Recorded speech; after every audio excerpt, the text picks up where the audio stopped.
Boa tarde, pessoal. Continuando aí nosso percurso de estudo das doutrinas fundamentais da Bíblia, estamos dando como roteiro o texto do livro Nisto Cremos. O livro está dividido em doutrinas macro, né, em grandes blocos doutrinais. A gente estudou o primeiro grande bloco doutrinal, que é a doutrina de Deus, onde a gente observou as questões relativas à revelação de Deus e à pessoa de Deus, a revelação a partir da Bíblia e a pessoa de Deus na referência dos três membros da divindade, compondo esse bloco que a gente chama de único Deus ou Deus triuno. Na sequência desse bloco, a gente trabalhou a questão da doutrina do homem, observando aí dois aspectos da natureza humana, a questão da criação e queda e as consequências desse processo de queda, como isso afeta a natureza humana, produzindo como um dos dramas de efeito colateral, o principal dos efeitos colaterais, a questão da morte. E aí observamos como é que a Bíblia define a natureza humana dentro desse contexto de mortalidade e as adulterações produzidas por Satanás no conceito da imortalidade. No percurso seguinte, a gente vai para um outro bloco doutrinal, que é a doutrina da salvação.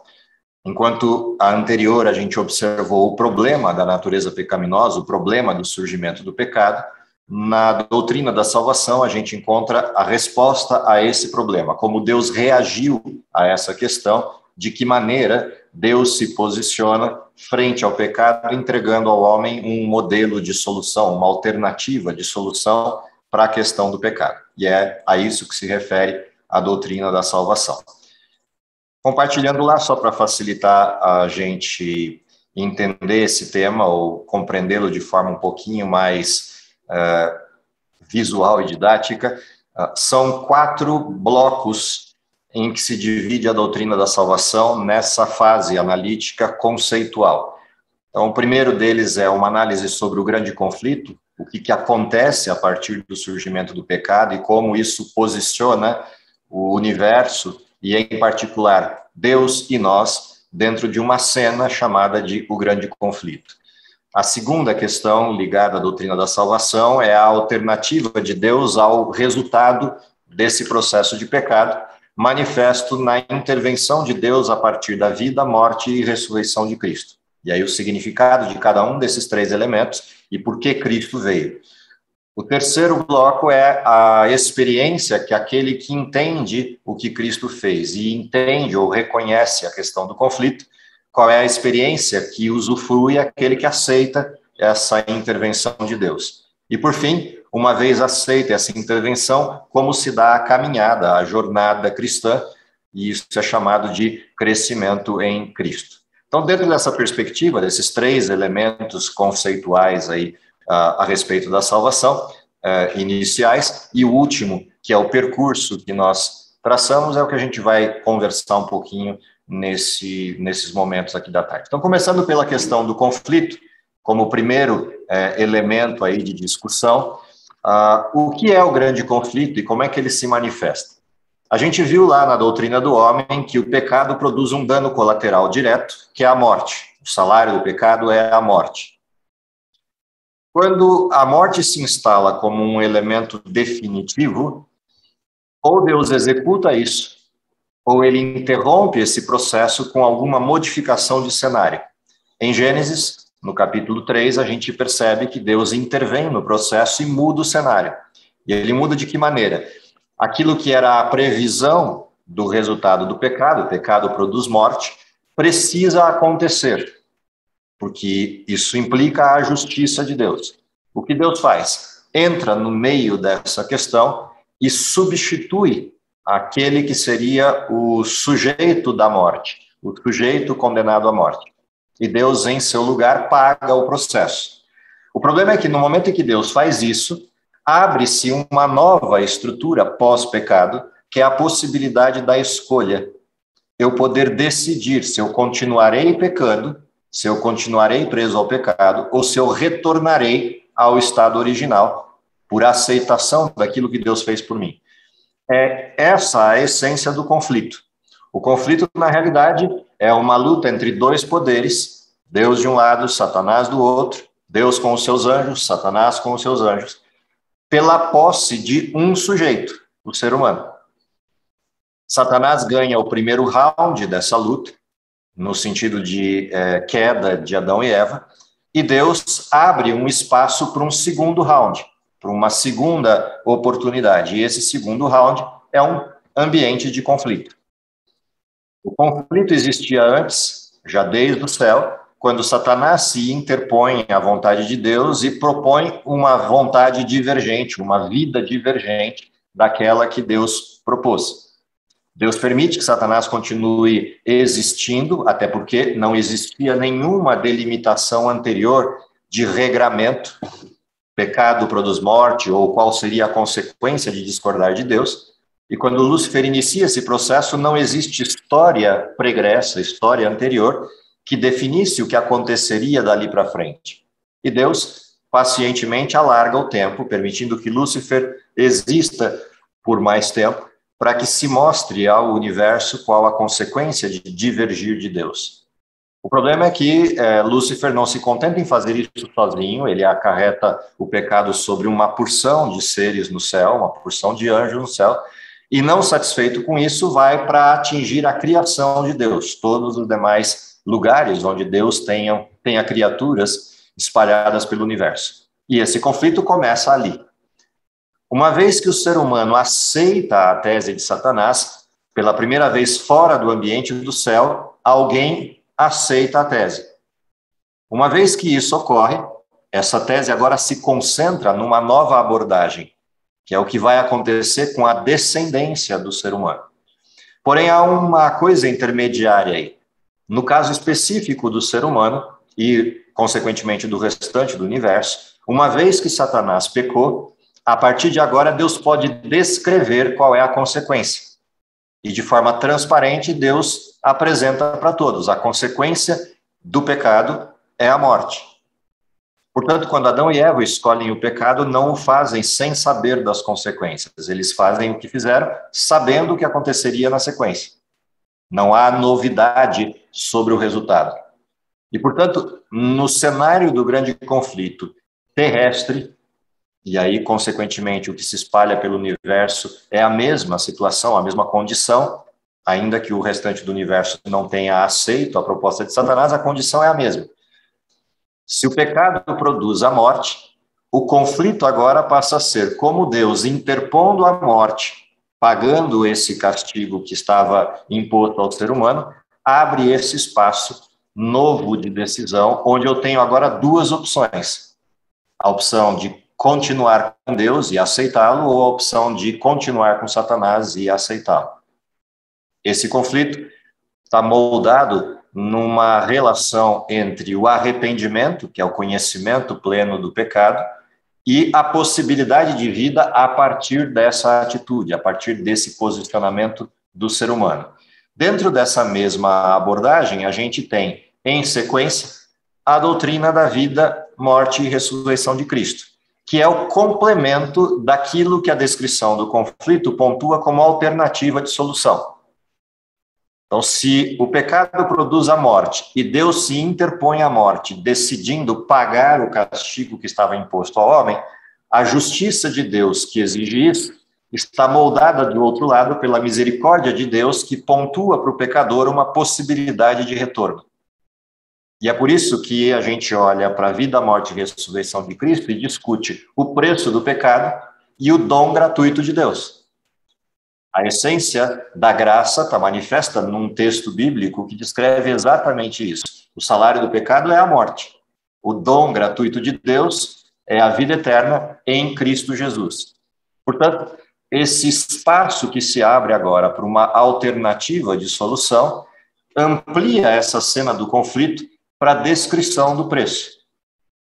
E é exatamente aqui, nesse ponto da descrição do preço, que começam a se estabelecer os paradigmas da doutrina da salvação. Primeiro grande paradigma é que a salvação implica a graça.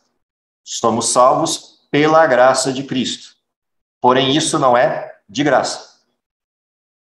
E aqui tem um paradoxo que se estabelece na cena do conflito. Deus não é leviano, a ponto de dizer que o salário do pecado é a morte, e na hora de executar a morte, Deus recua e fala, não, estou com medo, estou com receio, não, não é bem assim. Não, o salário do pecado é a morte, e é a morte, ponto. Portanto, a salvação, fornecida por graça, teve um preço, e esse preço foi a morte. A única coisa que mudou é o objeto da morte.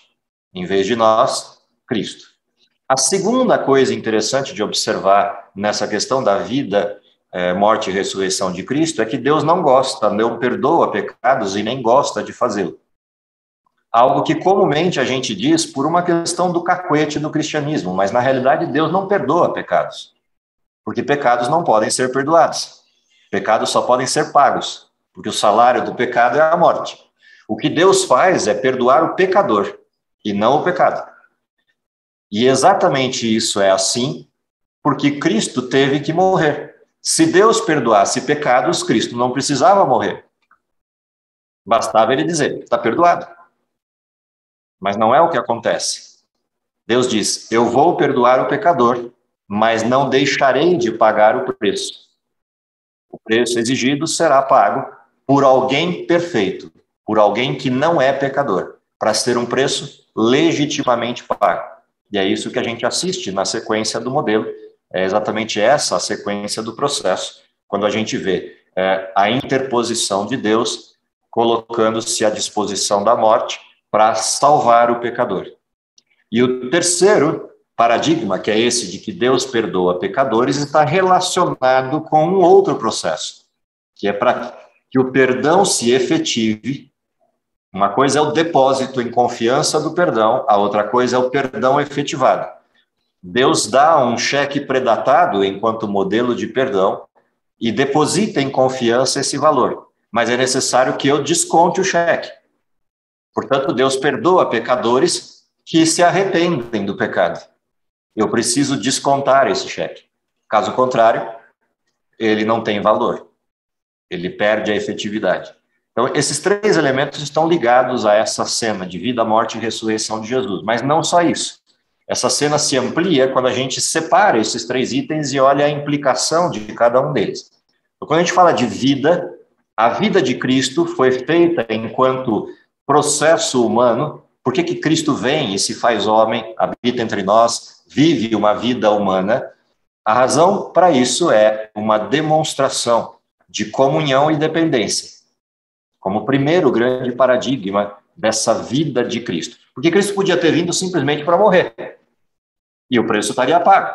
Sob o ponto de vista de pagamento do pecado, ele descia, se oferecia ao sacerdote e fala, eu vim aqui pagar o preço do pecado do ser humano. Por favor, me ponha no altar e me sacrifique. Isso seria suficiente sob o ponto de vista da justiça forense. Mas ele vai para além disso. Ele desce, nasce na forma humana plena, ou seja, um bebezinho que vai ser criado ao longo de uma vida até a vida adulta para se tornar o Messias, e a partir da vida de Jesus, a gente tem um paradigma que se estabelece, que contrasta com Adão. Por isso a Bíblia vai descrever Jesus como o segundo Adão. E vai afirmar no texto de Paulo, nas cartas de Paulo, se por um homem o pecado veio ao mundo, é por um homem que o pecado sai do mundo. A vida de Cristo é a demonstração evidente de que Adão não precisava ter feito o que fez. Cristo teve as mesmas condições, o mesmo processo, as mesmas possibilidades de tentação e queda, porém não pecou. Na mesma condição que ele, a gente viu isso quando estudamos a doutrina de Deus, a pessoa de Cristo e a natureza de Cristo, nas mesmas condições em que Adão teria que enfrentar o pecado, Cristo vem e enfrenta, porém com um detalhe a mais, com a degeneração produzida de 4.000 anos de história de pecado e com todas as contingências que o pecado impõe à natureza humana, fome, sede, cansaço, dores, ansiedade, todas as questões ligadas ao desequilíbrio estrutural fisiológico humano presente em Cristo, que o torna bem mais suscetível à queda do que Adão era na estrutura de perfeição em que fora criado. E, portanto, a vida de Jesus, os 30 e poucos anos de Jesus vivendo na Terra, são uma demonstração clara, tácita para o universo, de que o pecado não se sustenta, o pecado não tem razão de ser, não há motivo para ele. E por isso fica o exemplo de Cristo como comunhão e dependência. Exemplo esse que a gente consegue e pode seguir.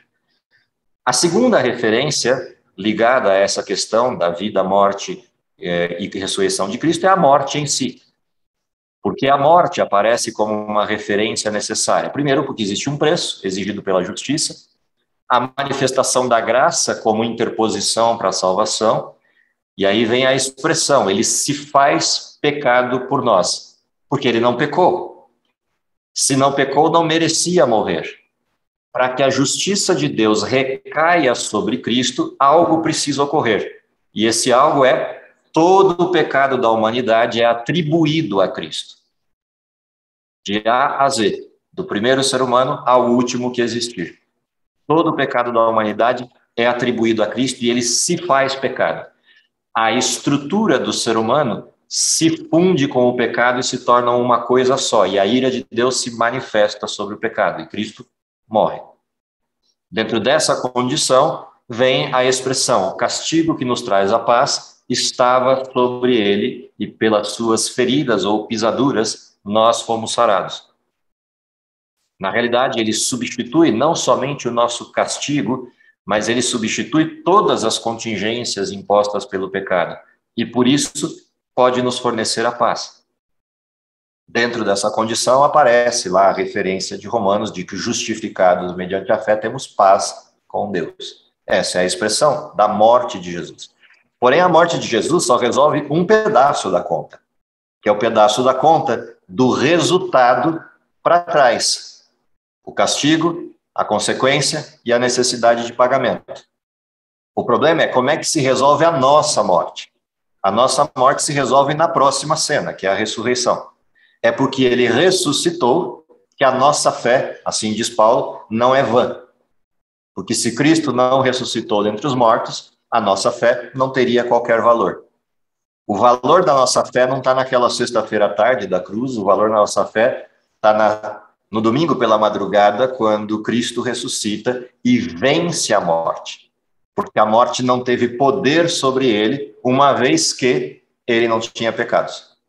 E nessa condição, ele pode ressuscitar como doador da vida, Pai da eternidade, o príncipe da paz, assumindo de volta a sua condição de governante por todo o universo. E é por isso que lá em Apocalipse capítulo 4 e 5, a gente vê a cena da recuperação desse domínio, quando aquele que é um cordeiro tal qual sido morto aparece por trás do trono, toma o livro de 7 selos da mão do Pai, quebra os seus selos e o céu faz festa, dizendo que digno é o cordeiro que foi morto de abrir o livro, desatar ou quebrar seus selos, e faz isso porque ele, com o seu sangue, comprou para seu Deus e Pai aqueles que ele fará sacerdotes e reino, e estes reinarão sobre a terra. Essa condição, ela se dá na ressurreição de Cristo, e é por isso que um ancião chega por trás de João, põe a mão nas costas dele e diz, calma, para de chorar. O leão da tribo de Judá venceu e está chegando para abrir o livro e desatar o seu selo. Portanto, essa consequência pós-morte, que é a ressurreição, é o que nos dá a confiança, a esperança e a certeza de que o pecado de fato foi vencido em todas as suas dimensões. Uma vez que isso ocorre, a gente vai para aquilo que é a experiência da salvação. Cristo fez a parte dele e coloca à disposição da gente essa situação. Dentro dessa condição vem um papel que Jesus descreveu em João capítulo 14, 15 e 16, que é a oferta de alguém que nos convencerá do pecado, nos apontará à justiça e nos fará passar pelo juízo de maneira íntegra. Esse alguém é o Espírito Santo na ação deste processo chamado experiência da salvação. Uma vez que o Espírito Santo me convence do pecado, eu entendo quem eu sou e entendo como eu estou, e entendo também quem eu deveria ser e não sou mais. Nesta compreensão, que é a convicção que eu tenho de pecado e de pecador, ele me apresenta uma solução. Ele me faz olhar para trás e perceber a justiça de Cristo. E uma vez entendida a justiça de Cristo, o texto bíblico vai descrever que o amor desse Cristo me constrange. E uma vez que me envergonha, me constrange, eu tenho duas opções. fazer como Adão, fugir e me esconder, ou me atrelar, me aferrar a esse Cristo, dizendo, eu aceito. E se isto ocorre, essa justiça me cobre. Isso significa justificação. Essa justiça que me cobre me permite enfrentar o juízo de pé. Porque Deus já não vê o meu pecado, mas vê o Cristo que vive em mim. E essa é a experiência de ser salvo. Por isso, na visão do cristianismo, aquele que aceita a salvação de Cristo tem convicção de que está salvo. Ele não tem dúvida sobre o processo, porque não está baseado na sua competência a salvação, mas nos méritos de Cristo.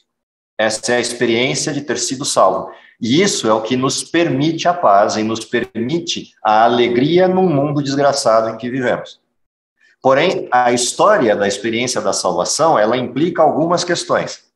Ela não é simplesmente um estalar de dedos que acontece. A experiência da salvação exige arrependimento genuíno, por isso o convencimento do pecado. A justificação plena, que resulta do desejo de abandono do pecado e a aceitação do sacrifício de Cristo. A dependência do Espírito Santo daqui para frente, ou seja, aceitar que Cristo seja mais do que o meu Salvador, mas seja o meu Senhor.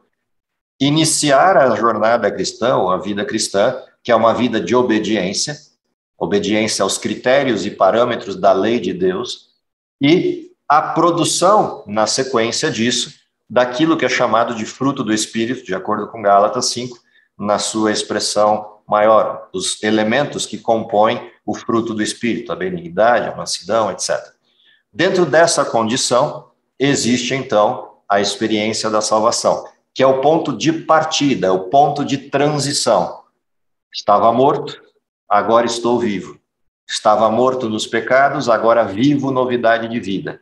Esse viver novidade de vida é o último estágio do processo, que é o que acontece dali para frente. Uma vez que eu reconheça o sacrifício de Cristo e aceite o que ele fez por mim e decida que eu queira viver debaixo dessa graça e debaixo dessa referência, ele me convida a uma vida de recuperação, a uma vida de retorno ao ponto de partida, uma vida de convivência com Deus. Daí o quarto aspecto da doutrina de salvação, que é o crescimento em Cristo, conhecido rotineiramente com a palavra santificação dentro da teologia. Então, justificados pela fé, vamos para o próximo nível, que é o que Romanos, capítulo 5, dos versos 2 em diante, vão descrever. Uma vez que fomos justificados e temos paz com Deus, o que acontece? Há um reconhecimento de que não há nada em nós que mereça isso, portanto, não há no que nos gloriarmos, exceto na graça de Cristo. A glória é para Deus. Dali para frente, a nossa jornada começa de que forma? Nós nos gloriamos nas nossas tribulações. Não porque o cristão seja um masoquista e gosta de sofrer. A questão é que nós entendemos a razão da tribulação. Nós estamos num mundo mau, vivendo com Deus. E existe um conflito. Se o mundo está sob conflito e há uma guerra acontecendo, quem decide ficar do lado de Deus é alvo dos ataques de Satanás de forma plena. Quem decide ficar com Satanás é alvo da tentativa de convencimento do pecado do Espírito Santo. Nenhum dos dois lados tem zona de conforto. Quem está com Satanás está sendo incomodado pelo Espírito. Quem está com Deus está sendo incomodado por Satanás. Essa é a guerra. Por isso, nos gloriamos na tribulação, por entender que a tribulação é parte do processo do conflito. E tivemos a oportunidade de, minimamente, passar pelo que Cristo passou para salvar outros. É esta a alegria da tribulação de Paulo. Não é o sofrimento que o alegra, é a motivação para esse sofrimento. Ele entende que esse sofrimento é resultado de ele tentar viver o que Cristo viveu, salvando outras pessoas. E porque ele tem essa experiência de tribulação, ele percebe que isso produz perseverança, que gera a paciência e a tenacidade necessários para a condução da vida, que, por sua vez, geram a esperança. Então, esse processo de uma perseverança na tribulação e de experiência resultante dessa perseverança leva à convicção plena da esperança que temos. E aí ele fecha o texto dizendo que nessa caminhada, nessa jornada do crescimento em Cristo, esse processo de tribulação, perseverança, experiência e esperança não confunde. A gente não perde o foco. E não perde o foco por duas razões. O Espírito de Deus depositou em nosso coração aquilo que Deus é, amor. Assim fecha o ciclo de Romanos capítulo 5. E é exatamente por causa desta condição que a santificação se torna possível. Aqueles que persistem nessa caminhada vão literalmente aprendendo o que é estar com Deus. E, consequentemente, vão subindo degraus nesse relacionamento. E o pecado vai tornando-se cada vez menos intenso em força contra os filhos de Deus, embora mais intenso em força nos ataques contra os filhos de Deus. E aqui também tem um paradoxo. O pecado que me domina perde a força, mas o pecado fora de mim ganha força. Afinal de contas, estamos em guerra. E não tem nada que deixe Satanás mais invocado, mais irado, do que saber que existem filhos de Deus na terra. Então, se por um lado a santificação produz um processo interno, vou usar uma palavra por falta de outra, de melhoria das condições, no sentido daquilo que é voltar a ser aquilo que Deus previu, pela obediência, pela convivência, pela comunhão com Deus, a gente cresce em maturidade nesse relacionamento e, consequentemente, o pecado perde força dentro de nós, ele ganha força do lado de fora e aquilo que Cristo descreveu passa a ser uma situação corriqueira. No mundo tereis aflições. Tem de bom ânimo, eu venci o mundo. E a oração de Jesus por nós, exatamente nesse ponto do crescimento em Cristo, é: Pai, não te peço que os tires do mundo, mas que os livres do mal, não da maldade do mundo, mas do mal que dentro deles está. O crescimento em Cristo é exatamente o cumprimento da oração de Jesus em João 17. Pai, livre-os do mal, que é exatamente a mesma referência do Pai Nosso. Quando a gente ora o Pai Nosso, essa referência está presente lá. Livra-nos do mal, não da maldade. Porque enquanto estivermos no mundo, a maldade vai, vez ou outra, nos pegar por algum dos flancos. Mas o mal não precisa nos pegar se estivermos ligados à videira. João capítulo 14, 15 e 16, de novo.